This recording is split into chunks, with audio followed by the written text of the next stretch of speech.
Class 8 science lesson number 1 part second. इसमें हम बुआई के बारे में पढ़ेंगे। बुआई फसल उत्पादन का सबसे महत्वपूर्ण चरण है। मिट्टी की जुताई के बाद बीजों को मिट्टी में लगाना बुआई कहलाता है और इसके लिए हम अच्छी गुणवत्ता और साफ स्वस्थ बीजों का चयन करते हैं।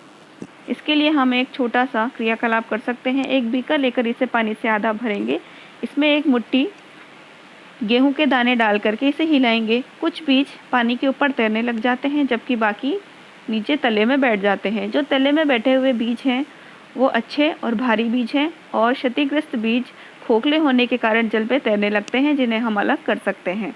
इस प्रकार से अच्छे और स्वस्थ बीजों को क्षतिग्रस्त बीजों से अलग किया जा सकता है। बुआई के लिए हम कुछ परंपरागत औजारों को इस्तेमाल करते हैं। परंपरागत रूप से बीजों की बुआई में एक कीपनुमा आकार के औजार का इस्तेमाल किया जाता है। इस चित्र में इसे हम स्पष्ट देख सकते हैं। बीजों को कीप के अंदर डालने पर यह 2 या 3 नुकीले सिरे वाले पाइप से गुजरते हैं जो मिट्टी को भेद करके बीज को मिट्टी के अंदर डाल देते हैं। वर्तमान में इसके लिए सीड ड्रिल का यूज़ किया जाता है। बुआई के लिए ट्रैक्टर के माध्यम से संचालित या चलने वाले सीड ड्रिल का यूज़ होता है। इसके द्वारा बीजों में समान दूरी और गहराई बनी हुई रहती है, जैसे कि आप यहाँ पर डायग्राम में देख सकते हैं। यहाँ पर प्रत्येक के बीच में थोड़ी थोड़ी दूरी आवश्यक हो जाती है। यह सुनिश्चित करता है कि बुआई के बीज मिट्टी के द्वारा ढक जाए, जिससे इसे पक्षियों द्वारा खाने की संभावनाएं भी काफ़ी हद तक रोकी जा सकती है। इसके द्वारा बुआई करने से समय श्रम दोनों की बचत हो जाती है। कई नर्सरियों में पौधे छोटे छोटे थैलियों में रखे हुए देखे जाते हैं। इसे इसलिए रखा जाता है क्योंकि कुछ पौधों को पहले पौधशाला में उगाया जाता है। जब इन्हें थोड़ी मात्रा में कुछ ऊंचाई तक तैयार कर लिया जाता है तो उन्हें फिर अलग से हाथों के माध्यम से खेतों में रोपित कर दिया जाता है।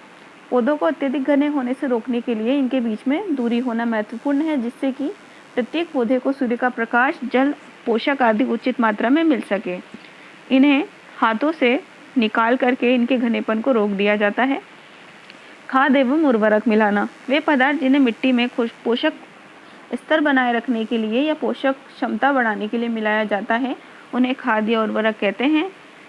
खाद या उर्वरक के माध्यम से फसलों की क्षमता, उनके उगने की क्षमता बढ़ जाती है। ये अन्य पौधों की तुलना में ज़्यादा अच्छी तरह से उगते हैं। मिट्टी फसल को खनिज जो पदार्थ होती है वो प्रदान करती है। इनमें कभी कभी पोषक तत्वों की कमी हो जाती है जिसका प्रभाव पौधों पर पड़ जाता है। तो पोषक तत्वों की मात्रा को बनाए रखने के लिए उर्वरक या खाद का इस्तेमाल किया जाता है। फसलों के लगातार उगाने से मिट्टी में कुछ पोषकों की कमी हो जाती है और इसी की कमी को पूरा करने के लिए किसान खेतों में खाद देते हैं। खाद एक कार्बनिक या जैविक उत्पाद है जो पौधों या जंतुओं के अपशिष्टों से प्राप्त होती है। किसान पादपों या जंतुओं के अपशिष्टों को एक गड्ढे में डालते हैं और इन्हें सड़ने के लिए खुले में छोड़ देते हैं।